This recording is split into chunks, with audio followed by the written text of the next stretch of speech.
No taxation without representation. Failed compromise, inescapable conflict. The American Revolution is a perfect example of how conflict is inevitable when people are unwilling to compromise. The 1600s and 1700s were a turbulent time, hardening the hearts and minds of both the British and their colonies.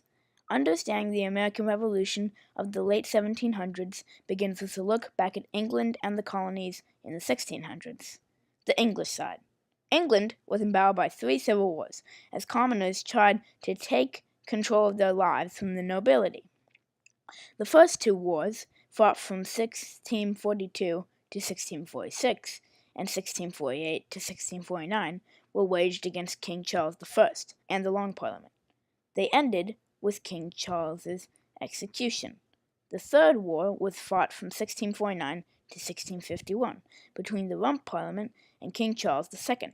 It ended with the exile of the king and the Rump Parliament with even more power.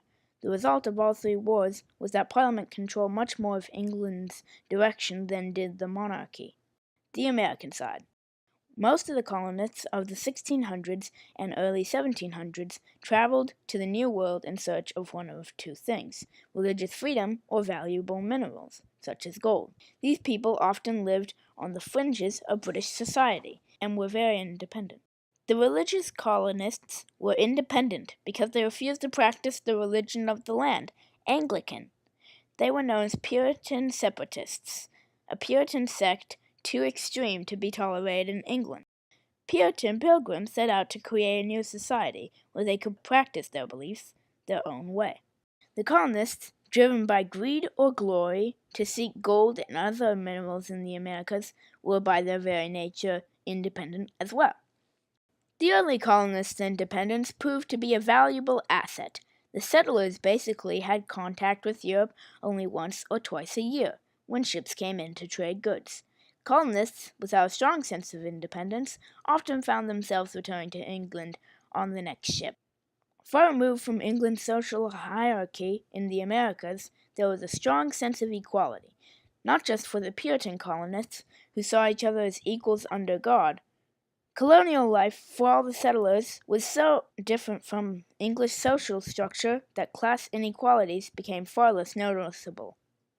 The independent nature and sense of equality the colonists had also came with a sense of freedom. Freedom from established religion and from laws and rules that did not apply in such a wild, new land. As the colonies grew larger, independence, equality, and freedom became the defining character of the American colonists. Complications. Conflict and change in the 1600s and 1700s led England to search for more wealth and resources in the New World. Powerful English people and institutions established many colonies to enrich and expand England's influence. Creating these colonies was expensive and risky.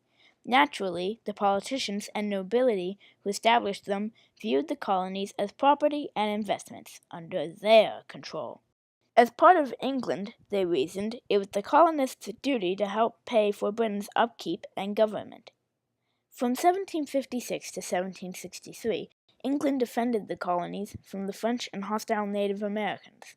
The 7 Years' War, also called the French and Indian War, eventually involved 5 continents with European power, going across Europe, America, West Africa, India, and the Philippines. Despite the colonists' English pride at defeating the French, the war put England and the colonies very much in debt. Many colonists, therefore, harbored deep resentment for the English, especially the military. The problem. At the conclusion of the 7 Years' War, England dramatically changed how it worked with the colonies. These changes made the hard life in the colonies even more difficult for the English colonists. In 1764, the British passed the Sugar Act. The Sugar Act was intended to be a lower but enforced version of the Molasses Act. The Molasses Act, passed in 1733, taxed French molasses to encourage the colonists to buy British molasses. Prime Minister George Grenville pushed the sugar tax, saying that it was lower than the Molasses Act tax. However, the Molasses Act tax was not enforced, so when they started enforcing the Sugar Act tax, the colonists were paying more for sugar and molasses. Also in 1764, the Currency Act hit the American colonists. The Currency Act forced the colonists to pay their taxes in gold or British pence. Colonial notes were no longer accepted. However, it was becoming increasingly difficult to find gold or British pence anywhere in the colonies. In 1765, England passed the Quartering Act. After the war, there were many British troops still in the colonies. To house some of those troops, British Parliament created the Quartering Act, forcing colonists to feed and house British soldiers in their own homes. When New York's Provincial Assembly refused to comply with the Quartering Act, the British Parliament passed the Restraining Act of 1767 to keep the New York governor from writing any complaints to Parliament until the Provincial Assembly complied with the Quartering Act. This intrusive law and punishment for noncompliance infuriated the colonists. In addition, Prime Minister George Grenville and Parliament passed the Stamp Act of 1765.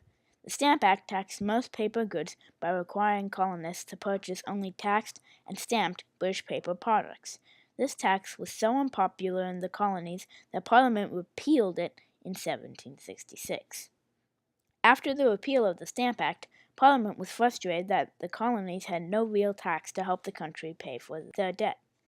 Charles Townshend helped create a new set of taxes for the colonies in 1767. These acts were collectively called the Townshend Acts. They taxed paper, glass, tea, lead, paint, and oil.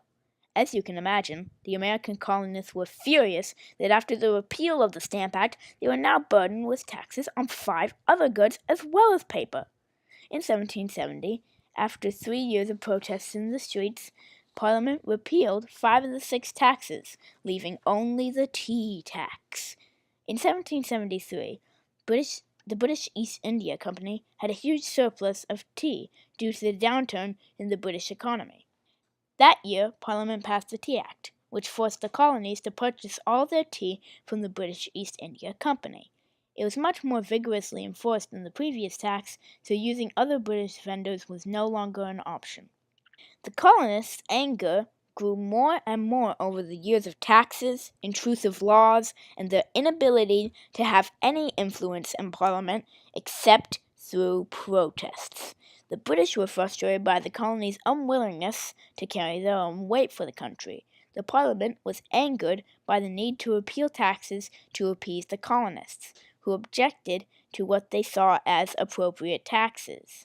After all, total taxes paid by the colonists were much lower than the total taxes paid by the citizens in England. Parliament viewed the colonists as unreasonable and refused to compromise. Late in 1773, the tension many of the colonists were feeling finally peaked. Hardened by years of laws and taxes that offended their sense of independence, equality, and freedom, many colonists were also unwilling to compromise. A group of colonists, calling themselves the Sons of Liberty, dressed up as Mohawk Indians, boarded 4 tea ships in Boston Harbor and dumped 92,000 pounds of tea into the bay. This was later known as the Boston Tea Party. With all the compromise attempts thoroughly exhausted, Parliament and King George III in 1774 passed the Coercive Acts, a series of acts meant to punish the colonists for the Boston Tea Party. The Boston docks were closed until the tax on tea was paid, British officials were immune to criminal prosecution, and Governor Thomas Gage of Massachusetts was overthrown. In addition, a more severe version of the Quartering Act was forced upon the people of Massachusetts. The colonists called the Coercive Acts the Intolerable Acts and protested stronger than ever. The British responded to the colonists' protests by planning to take all the gunpowder and weaponry stored in Concord to prevent the colonists from arming themselves. The Sons of Liberty heard of this plan, warned the people of Massachusetts, and marched toward Concord. The armed conflict started in Lexington and Concord, and that would set the stage for the American Revolution. Thus, the escalation of conflict had reached its peak, as these two sides, with opposite views of what the colonies should be, were unable to work past their assumptions and preconceived notions to find a reasonable compromise. You say you want a revolution, well, you know, we all want to change the world.